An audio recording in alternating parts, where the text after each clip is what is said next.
So সামারে একটা south cotton sari draping আজকে আমি তোমাদের সাথে শেয়ার করছি। Hey guys, good evening, welcome to my channel tips up bag. কেমন আছো তোমরা সবাই?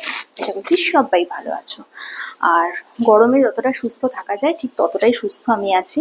প্রচুর বৃষ্টি হচ্ছে, বাট গরম কিন্তু কমছে না, গরম চলেই যাচ্ছে।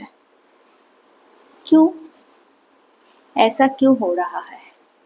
তো দেখো, এই যে এরকম ঝটপট চটপট করে আমি দিয়ে নিলাম এরকম একটা আঁচল।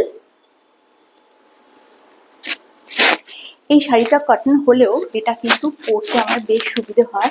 তার কারণ হচ্ছে, দেখো আজকে কথা বলতে বলতে শাড়ি পরছে, আবার কি গন্ডগোল হবে? থ্যাংক গড কিছু হয়নি। সো দেখো, এরকম একটা কুচি দেবো। শাড়ি পরাটা একটা আর্ট, শাড়ি না, যে কোনো সাজগোজ, খাওয়া দাওয়া, রান্না বান্না সব কাজই একটা আর্ট। যে বা যারা রাজমিস্ত্রির কাজ করে বা যারা একটা সিনেমা তৈরি করে, যারা সিনেমা অ্যাক্টর অ্যাক্ট্রেস, তারা তো অবশ্যই শিল্পী, কিন্তু যারা ঘরবাড়ি বানান বা যে কোনো জিনিস তৈরি করেন তারাও কিন্তু শিল্পী। এটা আমি মনে করি, তোমরা কি মনে করো জানি না। বাট আচ্ছা, এই যে এখন আমার শাড়ি ধরার কেউ নেই, সো দেখো আমি নিজে নিজেই কুচিটা ঠিক করে নিলাম, বলতে যাচ্ছিলাম সারাই করে নিলাম। তো যাই হোক, কুচিটা করে নিলাম আর এরকমভাবে হালকা হাতে আমি ট্র্যাপ করে নিলাম। অ্যান্ড এই যে আঁচলটা, এই আঁচলটা কিন্তু আমি ব্রালেটের ওপর এরমভাবেও পরতে পারি। দেখো, একটা সাউথ কটন শাড়ি যেহেতু, আমি কিন্তু ব্রালেটের ওপর আঁচলটা এরমভাবেও পরতে নিতে পারি। এতে কিন্তু বেশ একটা সিভলেস লুক আসছে। হ্যাঁ, যারা এবার মনে করছো যে না, আঁচল তো আমি এরমভাবে নিতে পারবো না, অভ্যস্ত নয়, তারা অবশ্যই এরকমভাবে ট্র্যাপ করে নিতে পারো। আর যারা মনে করো যে না, আমি ঘোমটার নিচেই অনেক কিছু করব, তারা সেভাবেও করতে পারো। যার যেরকম চয়েস, যার যেরকম রুচি, সে তো সেরকমই করবে।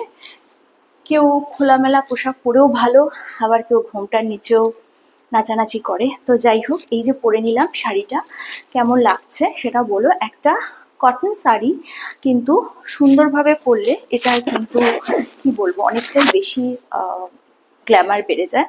আর এটার সাথে খুব বেশি গয়নাগাটি পরার দরকার নেই যেহেতু গরমকাল।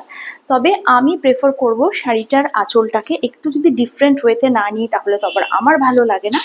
আমি যেহেতু এটা কটন শাড়ি এবং ব্রালেট দিয়ে পরেছি, সো আমি এটাকে কিন্তু এরমভাবে নেবার চেষ্টা করব।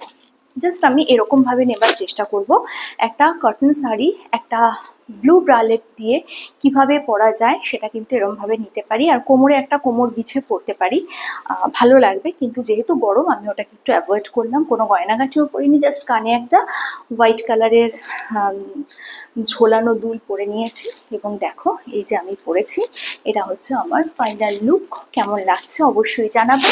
এবং পুরো ড্র্যাপিংটা যে তোমরা দেখলে, ড্র্যাপিংয়ের কোন পার্টটা তোমাদের বেশি ভালো লাগে? শাড়ির কুচি দেওয়া না আঁচল পরা, কোনটা? আর শাড়ির কোন জায়গাটাতে, কুচি বা আঁচল, এই দুটো পার্টের মধ্যে কোন জায়গাটায় বেশি ক্রিয়েটিভিটি দেখানো যায় সেটা একটু আমাকে তোমরা বলো কমেন্ট সেকশনে। আর ভিডিওটা কেমন লাগলো সেটা কিন্তু অবশ্যই জানিও। আর ভিডিওটা ভালো লাগলে লাইক, শেয়ার, সাবস্ক্রাইব করতে ভুলো না। কালকে আসবে একটা নতুন ভিডিও নিয়ে, ততক্ষণের জন্য